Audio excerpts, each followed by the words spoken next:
Sembla un joc més de videoconsola, però esta aplicació ajuda les persones amb lesions cerebrals a recuperar l'equilibri.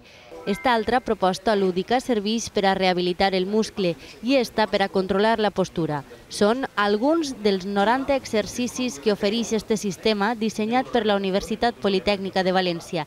Es basa en la realitat virtual i està pensat per a optimitzar i personalitzar el tractament de pacients que tenen afectades les capacitats motores o cognitives. En un entorno virtual, el paciente puede simular actividades propias de su trabajo, lo que nos permite, por una parte, agilizar la recuperación y facilitar lo que es la reintegración laboral. En el cas de les lesions cerebrals, estos jocs terapèutics també contribueixen a estimular les funcions cognitives. Que sean capaces de recuperar su equilibrio postural significa que van a ser capaces de, por lo menos, intentar volver a caminar.